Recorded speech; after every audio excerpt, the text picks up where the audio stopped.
Olá amigos, tudo bem? Hoje nós vamos continuar a nossa pesquisa do concurso de Defensoria Pública do Estado de Pernambuco, falando sobre Direito Constitucional. O provável examinador é novamente o Dr. Gustavo Augusto Freitas de Lima.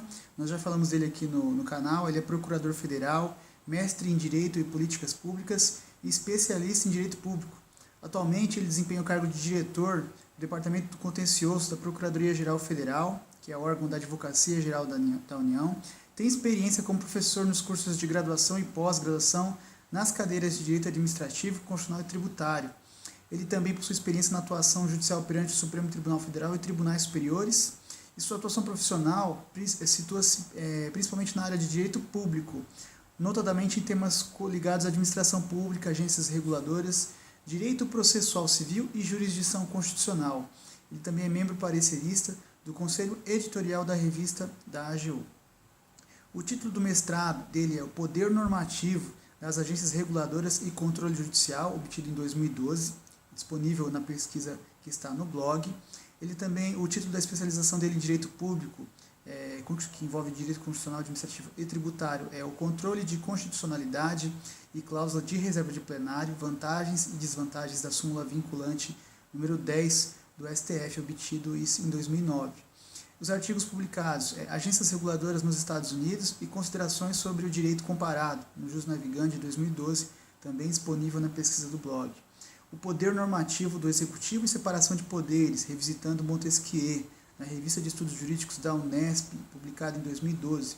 E também o Controle de Constitucionalidade, Cláusula de Reserva de Plenário, Vantagens e Desvantagens da Súmula Vinculante 10 do STF, no Jus Navigandi, publicado em 2009 e disponível na pesquisa do blog. Ele tem um livro publicado sobre agências reguladoras e poder normativo, pela editora Baraúna, em 2013.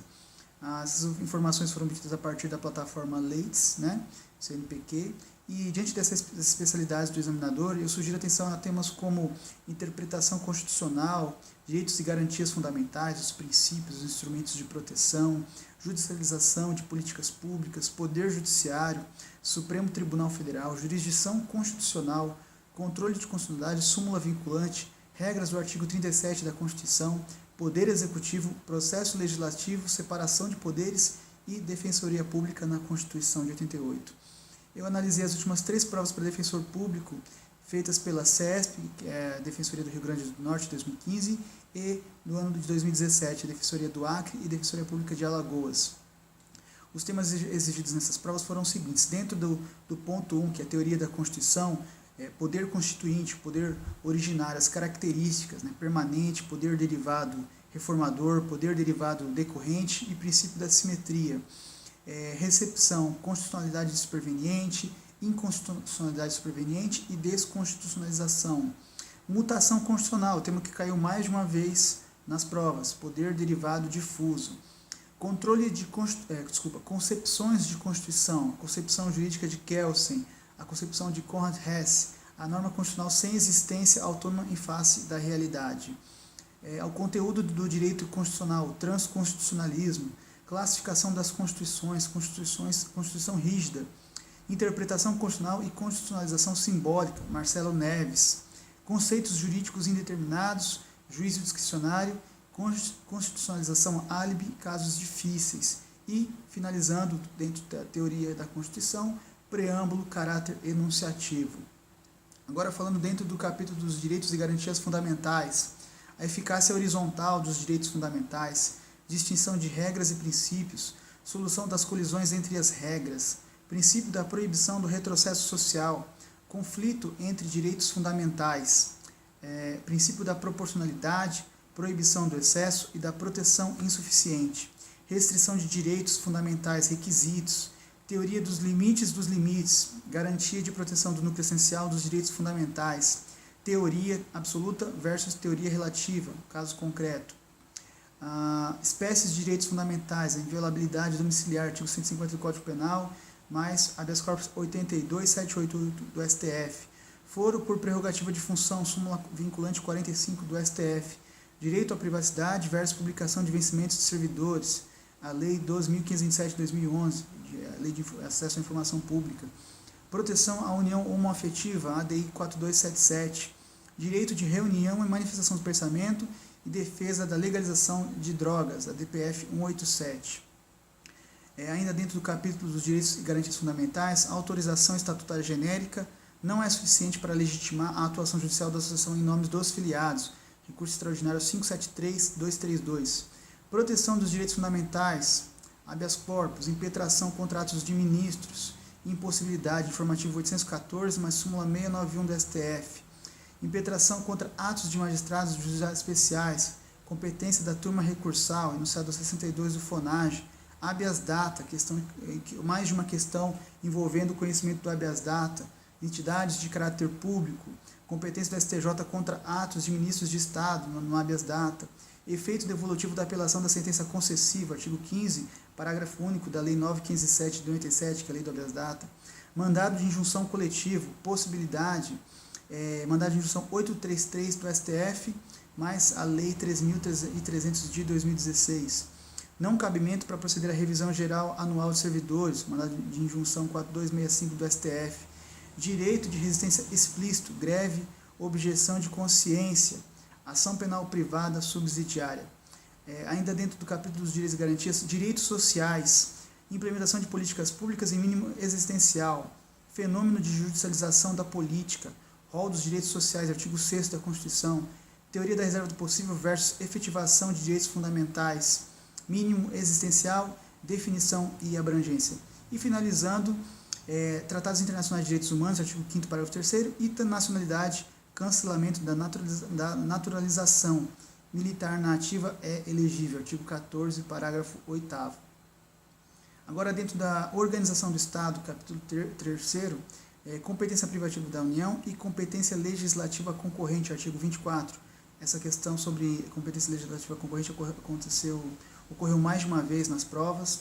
Intervenção federal, hipóteses de cabimento. Município, autonomia, entidade federativa indispensável. Lei orgânica, quórum de aprovação, artigo 29 da Constituição. Constituição estadual não pode estabelecer limites à lei orgânica do município não previsto na Constituição. E lei orgânica do município não pode dispor sobre direitos de servidores, iniciativa do Executivo. Finalizando o capítulo da organização do Estado, territórios federais, representação do Poder Legislativo, artigo 45, parágrafo 2º. Dentro do capítulo da organização dos poderes, jurisprudência do STF quanto à independência dos poderes, inconstitucionalidade de lei municipal que proíbe a cobrança de tarifa de assinatura básica dos serviços de água e gás, ADI 3343. Judiciário não pode questionar critérios utilizados na sessão extraordinária para a escolha de membros das câmaras legislativas. Suspensão de liminar 846. Inconstitucional a criação por Constituição Estadual de órgão de controle administrativo do Poder Judiciário, do qual participem representantes de outros poderes ou entidades, súmula 649 do STF. Possibilidade do Judiciário impor à administração a realização de obras emergenciais em estabelecimentos prisionais, não cabimento da reserva do possível, recurso extraordinário 592-581. Esse tema, esse assunto, caiu mais de uma vez, se eu não me engano, acho que 3 vezes caíram nessas provas analisadas. Inconstitucionalidade das normas que atribuem à Assembleia Legislativa a destituição dos dirigentes de agências reguladoras, ADI 1949.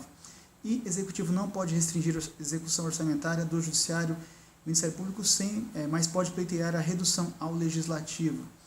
Agora, dentro do Poder Legislativo, regime constitucional das imunidades parlamentares, inviolabilidade do vereador pelas opiniões, palavras e votos, ausência de imunidade formal, imunidade dos deputados distritais, inviolabilidade e imunidade formal dos deputados federais e estaduais.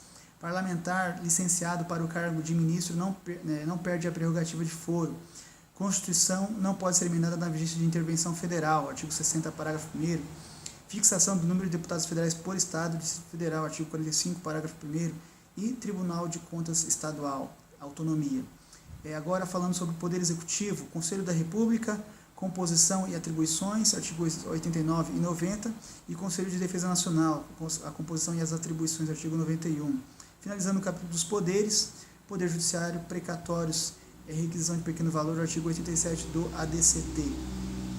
Agora falando sobre controle de constitucionalidade, controle abstrato de lei orgânica municipal, a DPF, competência do STF, ausência de legitimidade do CNMP para afastar a aplicação de lei inconstitucional, ação direta de inconstitucionalidade, modulação dos efeitos e legitimados, A DPF, mais de uma questão cobrando sobre a DPF. Cabimento da reclamação em caso de descumprimento de decisão nesta ação. Cabimento da ação contra ato normativo já revogado, a DPF 84. Súmula vinculante, revisão e cancelamento dos pressupostos. Jurisdição constitucional dos Tribunais de Justiça dos Estados, a jurisprudência do STF acerca do tema. Técnica de remissão normativa. Pertinência temática aplicável por simetria ao controle abstrato estadual. Parâmetro estadual incompatível com a Constituição. Decisão do TJ em ADI. Desnecessidade de suspensão da execução da norma pelo Legislativo. Possibilidade dos Estados instituírem as demais ações de controle abstrato.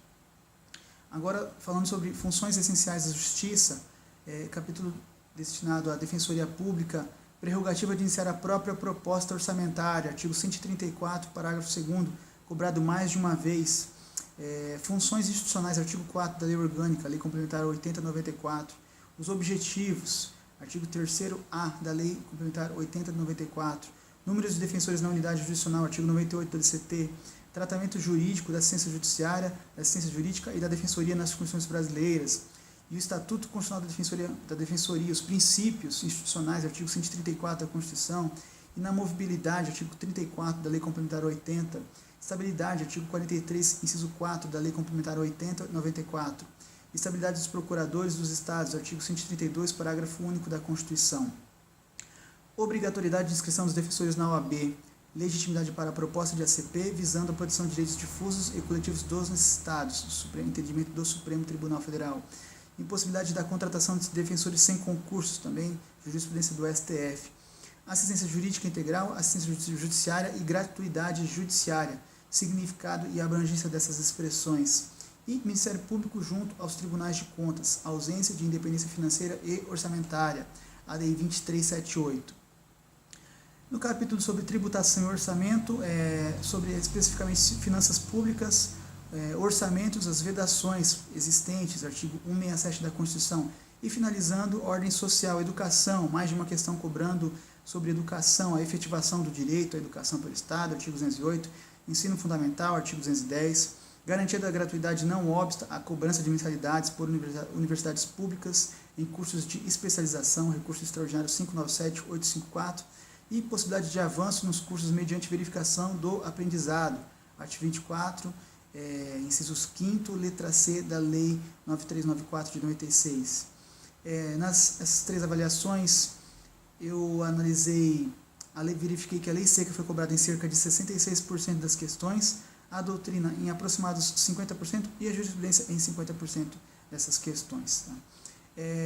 Como última dica, eu chamo a atenção para 11 novidades legislativas que foram editadas e uma súmula vinculante editadas em 2016 e 2017 que podem ser objeto de futuro questionamento, como a Lei 13.300 de 2016, que regulamentou o mandado de injunção, a Lei 13.301 de 2016, que prevê o ingresso forçado em imóveis públicos pelos agentes de saúde para eliminar os criadores do mosquito da dengue, a Lei 3.367 de 2016, que altera a Lei das CPIs, a Lei 3.342 de 2016, que prevê que o tempo prestado pelos agentes de comunitários de saúde e de combate a endemias seja contado para fins de recolhimento de contribuição previdenciária, seja considerado para a concessão desses benefícios.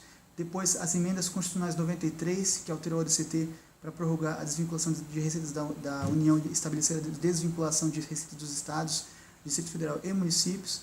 A emenda 94 de 2016, que altera as regras sobre precatórios e estabelece no ADCT um regime especial de pagamento para os casos de mora. A emenda 95, que alterou o ADCT para instituir um novo regime fiscal, conhecido como a PEC dos gastos públicos. A emenda 96, que acrescentou o parágrafo 7º, artigo 225 da Constituição, para determinar que práticas desportivas que utilizem animais não são consideradas cruéis. A emenda 97 de 2017, que dispõe sobre o fim das coligações nas eleições proporcionais e a cláusula de barreira. E as emendas 98, que alterou o artigo 31 da emenda 19 de 98, para prever a inclusão em quadro de instituição de administração federal, servidor público, enfim, servidores que tenham trabalhado nos ex-territórios federais ou dos estados do Amapá e Roraima, né? E finalizando a emenda 99 de 2017, que alterou os artigos 101, 102, 103 e 105 da DCT, vai instituir um novo regime especial de pagamento de precatórios. Finalizando, a súmula vinculante 54 do STF, que dispõe que a medida provisória não apreciada pelo Congresso podia, até a emenda 32, ser reeditada dentro do seu prazo de eficácia de 30 dias, mantidos os efeitos desde a primeira edição. Todas essas novidades e súmulas estão na nossa pesquisa do blog, você pode clicar para acessar o inteiro teor dela, os comentários do Dizer o Direito, aí você vai ter acesso ao inteiro teor dessas leis e súmulas e seus comentários. No vídeo a gente vai estar falando sobre o direito da infância e juventude. Eu espero ter ajudado você. Se você gostou desse vídeo, peço que você curta, compartilhe e até mais. Nós nos vemos na próxima pesquisa.